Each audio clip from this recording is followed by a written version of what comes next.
आपण व्यापार खात्याचं प्रारूप घेताना आपण शिकणारच आहोत, पण तत्पूर्वी तुम्हाला प्रत्यक्ष खर्च हे माहिती असणं आवश्यक आहे. तर प्रत्यक्ष खर्च मालाच्या संबंधित उत्पादनासंबंधित असलेले प्रत्यक्ष खर्च व्यापार खात्याच्या न्याय बाजूला घेतले जातात, तर प्रत्यक्ष उत्पन्न व्यापार खात्याच्या जमा बाजूला घेतले जातात. तर व्यापार खातं नेमकं कसं असतं याचं एक प्रारूप या ठिकाणी आहे. हे बघा, हे प्रारूप आहे. तर या प्रारूप मध्ये बघा, व्यापार खातं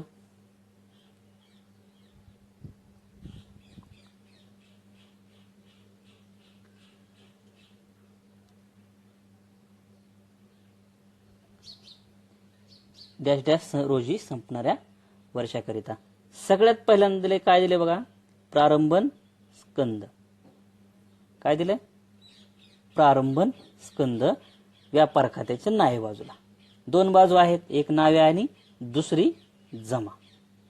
तर या व्यापार खात्यामध्ये प्रारंभन स्कंद दिलेला आहे नावे बाजूला सगळ्यात पहिल्यांदा.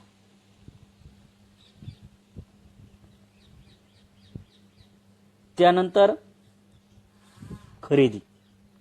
व्यवसायामध्ये अनेक प्रकारचा खरेदी त्या ठिकाणी होत असतात, बरोबर आहे. तर दुसरं खरेदी आहे. पहिलं काय आहे?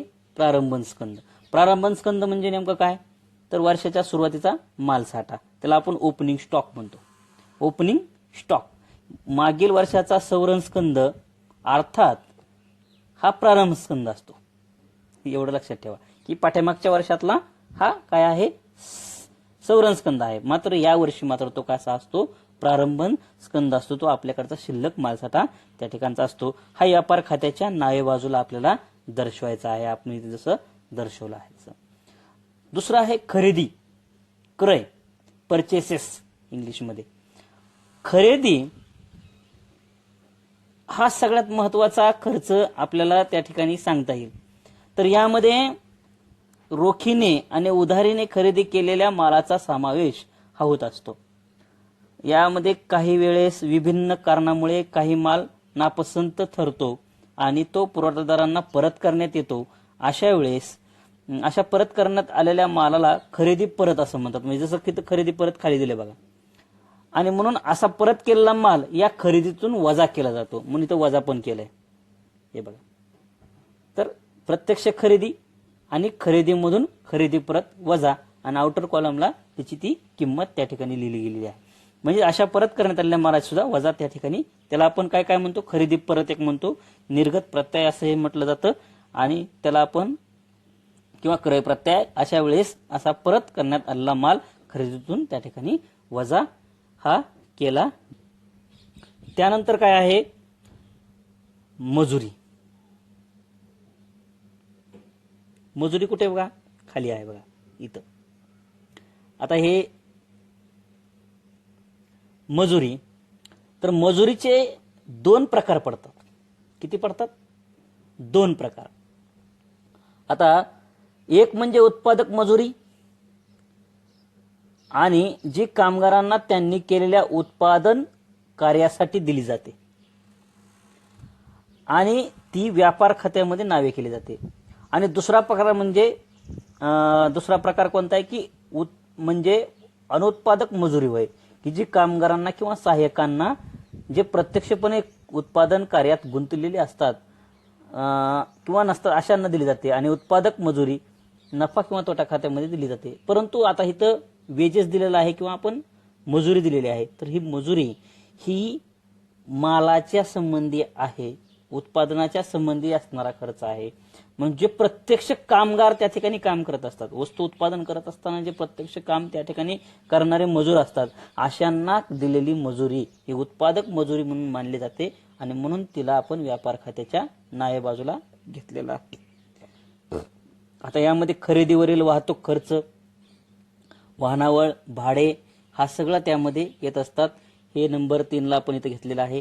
तर वाहतूक खर्च हा माल वाहून नेण्याचा खर्च होय. यामध्ये रेल्वे किंवा विमानाचा त्या ठिकाणी विषय येत असतो, किंवा त्यामध्ये विशेष प्रकारचे आगत वाहन व्यय सुद्धा त्यामध्ये आपण घेऊ शकतो, की म्हणजे असा खर्च जो खरेदी केलेला माल संस्थेपर्यंत आणण्यासाठी चा वापर त्या ठिकाणी केला जातो. गाडी भाडे, गोदी भाडे. तर गोदी भाडे, गाडी भाडे ह्या सगळ्या गोष्टी त्या ठिकाणी डक चार्जेस, आता सीमा शुल्क, गोदी भाडे, डक चार्जेस अशा अनेक प्रकारचे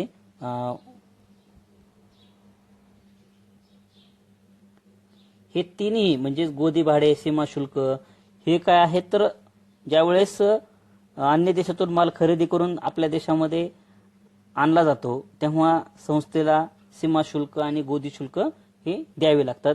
त्या संबंधीचे खर्च आहे. म्हणजे ज्यावेळेस आपण माल आयात करतो म्हणजे आपण खरेदी करण्यासाठी किंवा त्याचबरोबर उत्पादन करण्यासाठी जो माल आपण आयात करतो त्यासाठी दिले गेलेले गोदी भाडे आणि ही सीमा शुल्क आहे. त्याला कस्टम ड्युटी आणि डक चार्जेस असं त्या ठिकाणी म्हणत असतो आपण. तर त्यानंतर उत्पादक मजुरी.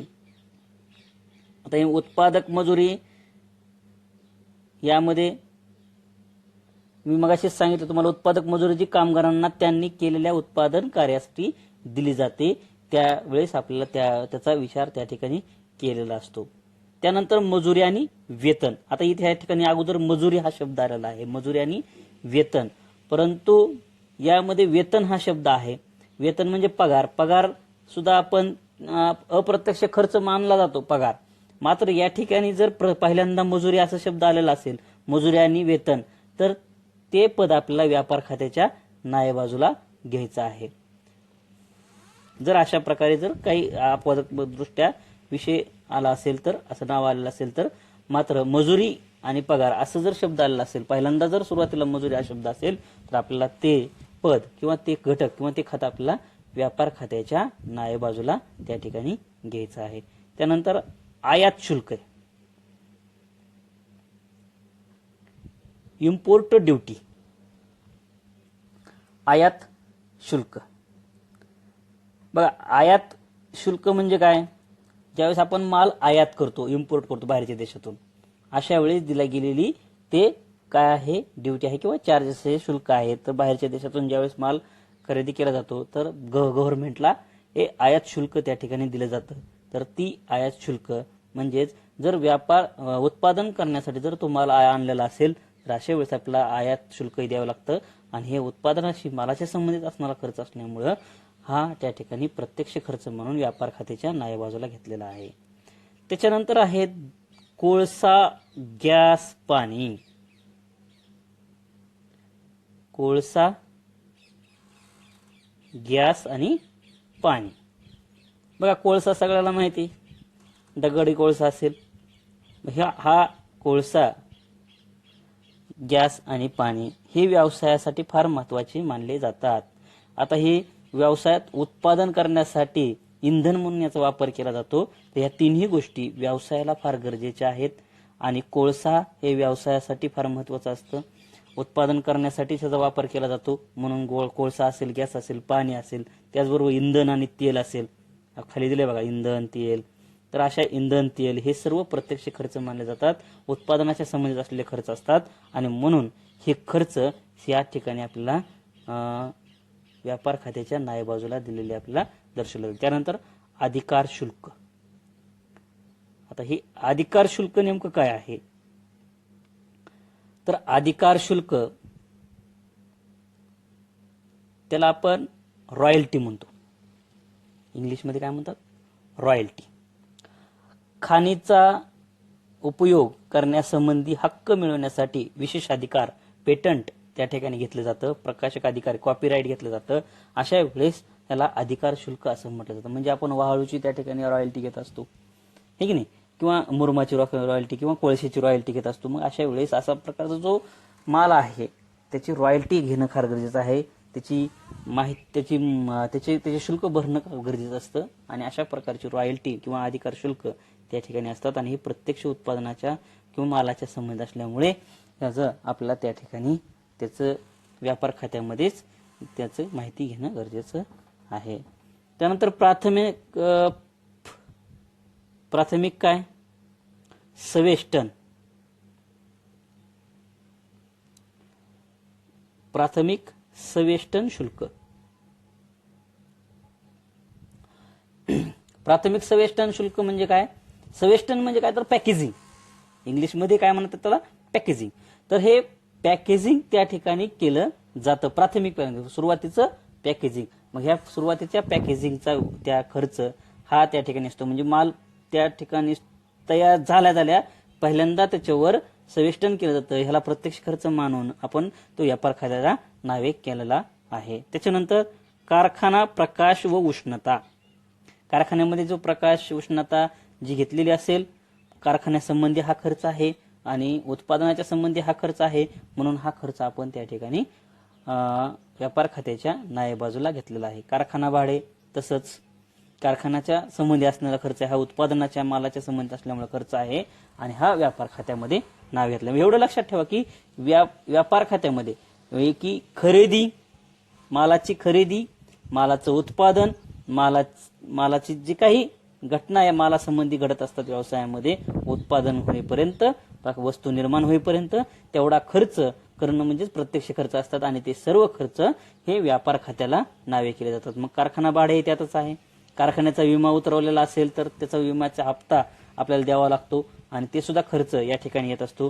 कारखाना व्यवस्थापकाचं वेतन किंवा पगार, कारखान्यावर जो मॅनेजर काम करत असतो, व्यवस्थापक जो काम करत असतो त्याला आपण प्रोडक्शन मॅनेजर म्हणतो. तर अशा प्रोडक्शन मॅनेजरचा, कारखाना व्यवस्थापकाचा त्या पगार आपल्याला त्या ठिकाणी करणं आवश्यक आहे. तो सुद्धा प्रत्यक्ष खर्च मानला जातो. आता ढोबळ नफा आणि हा तोटा खात्याला, नफा तोटा खात्याला स्थलांतरित केला जातो. म्हणजे जर व्यापार खात्याच्या जमा बाजूची बेरीज, व्यापार खात्याच्या जमा बाजूची बेरीज, जमा बाजूला जे काय असेल त्याच्यामधून जमा बाजूची बेरीज जर नावे बाजूपेक्षा जास्त येत असेल तरच त्या ठिकाणी काय होतो, ढोबळ नफा होतो. जमा बाजू नावे बाजूपेक्षा जास्त येत असेल तरच त्या ठिकाणी काय होतो, ढोबळ नफा येतो. आणि हा ढोबळ नफा या ठिकाणी संतुलित राशी असते. जे जमा बाजूमधून नावे बाजूच्या सर्व पद जेवढे असतील तेवढी खर्च जर कमी आलेला असेल तर तो खर्च जर कमी झाला तर अशा वेळी ढोबळ नफा होतो. आणि हा ढोबळ नफा व्यापार खात्यातून नफा तोटा खात्याला काय केला जातो, स्थलांतरित केला जातो. म्हणजेच जमा बाजूची बेरीज ही नावे बाजूपेक्षा जास्त असेल तर जे संतुलित राशी असेल तर त्या संतुलित राशीला काय म्हणतात, ढोबळ नफा असं म्हणतात. याची दुसरी बाजू आहे जमा बाजू. जमा बाजूला खात्याच्या दोन बाजू, कोणत्याही खात्याला दोन बाजू, तर जमा बाजू. जमा बाजूमध्ये प्रत्यक्ष उत्पन्न जमा केले जातात. काय केले जातात, प्रत्यक्ष उत्पन्न जमा केलं जातं. मग व्यापार खात्यामध्ये प्रत्यक्ष उत्पन्न, व्यवसायामध्ये सगळ्यात महत्वाचं आहे की प्रत्यक्ष उत्पन्न व्यवसायाला विक्री आणि विक्रीमधूनच मिळत असतं. कशामधून मिळत असतं, फक्त विक्रीमधूनच त्या ठिकाणी प्रत्यक्ष उत्पन्न व्यवसायाला मिळत असतं. म्हणून विक्रीचं पद या ठिकाणी घेतलेलं आहे.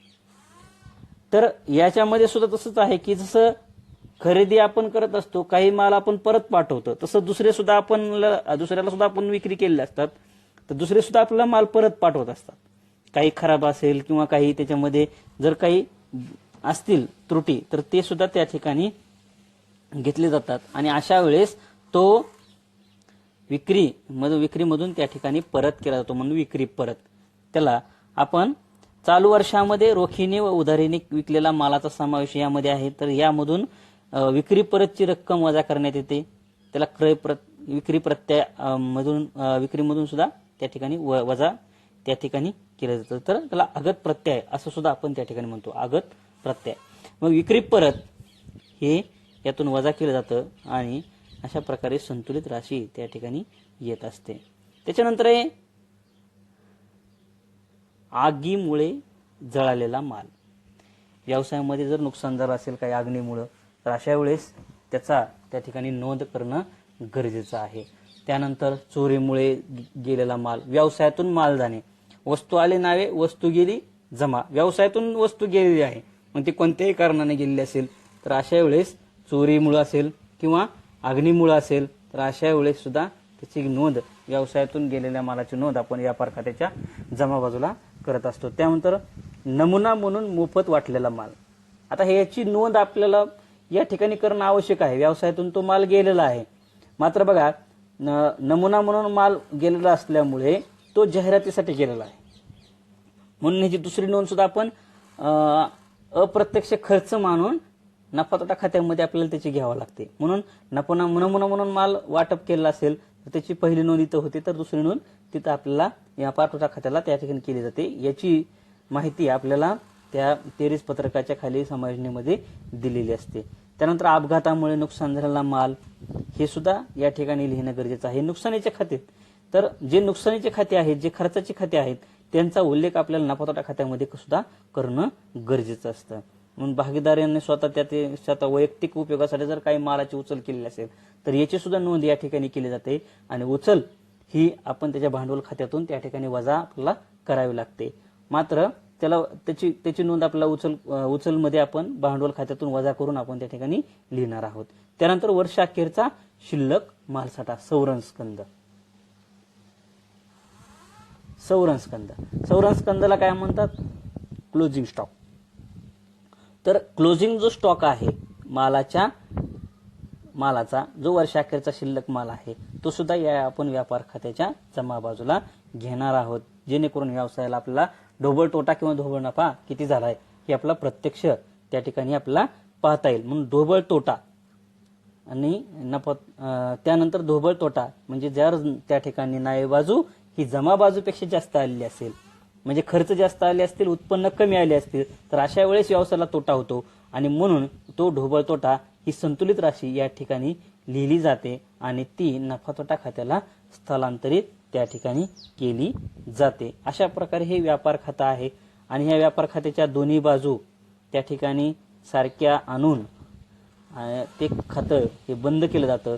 आणि यातला जो ढोबळ नफा आहे तो ढोबळ नफा हा नफा तोटा खात्यामध्ये या ठिकाणी पुढे आणला जातो. जर समजा तोटा झाला तर तो नफा तोटा खात्याच्या नावे बाजूला घेतला जातो. जर समजा नफा झाला तर तो नफा तोटा खात्याच्या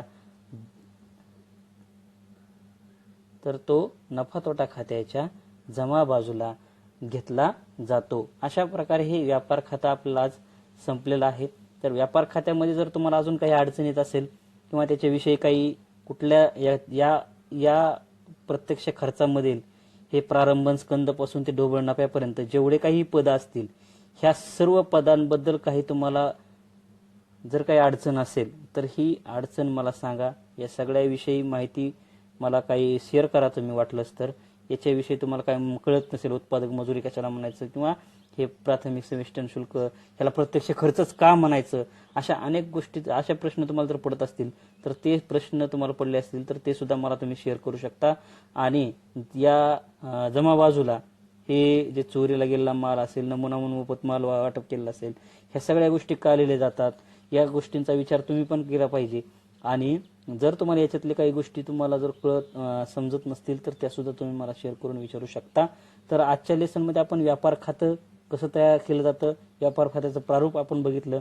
उद्याच्या लेसनमध्ये आपण किंवा या नंतरच्या लेसनमध्ये आपण नफा तोटा खात्याचं प्रारूप बघू, त्याच्या प्रत्येक पदाची अशा प्रकारेच माहिती करून घेऊ. त्यानंतर ताळेबंदाची माहिती करून घेऊ. आणि त्यानंतर समायोजना सुद्धा व्यवस्थित आपण स्टेप बाय स्टेप त्याची सगळ्यांची आपण त्या ठिकाणी माहिती आपण घेऊ. तुर्तास आपल्याला व्यापार खातं समजून घेणं गरजेचं आहे. हे लेसन व्यवस्थित बघा. तुमच्या स्क्रीनवर हे व्यापार खातं आहे, तुमच्या पुस्तकामध्ये, तुमच्या PDF मध्ये सुद्धा हे व्यापार खातं आहे. तर या सगळ्यांचा तुम्ही विशेष करून जास्त करून अभ्यास करा, पहा, वाचा. आणि त्यात काही जर समजत नसेल तर मला विचारा. आणि आपण यानंतरच्या लेसनमध्ये व्यापार खात्यानंतर कोणतं खातं आहे? नफा तोटा खातं. तर हे नफा तोटा खातं ते सुद्धा नामदारी खातं आहे. त्या सुद्धा खर्च नावे केले जातात, उत्पन्न जमा केले जातात, परंतु अप्रत्यक्ष खर्च नावे केले जातात आणि अप्रत्यक्ष उत्पन्न जमा केले जातात. यामध्ये अप्रत्यक्ष उत्पन्न कशाला म्हणायचं आणि अप्रत्यक्ष खर्च कशाला म्हणायचं ही माहिती असणं आवश्यक आहे. तर त्यासाठी मी उद्याच्या लेसनमध्ये तुम्हाला नफा तोटा खातं आणि अप्रत्यक्ष खर्च, अप्रत्यक्ष उत्पन्न या गोष्टींचा सुद्धा माहिती तुम्हाला पुढच्या लेसनमध्ये दिलेलं आहे. ठीक आहे. धन्यवाद.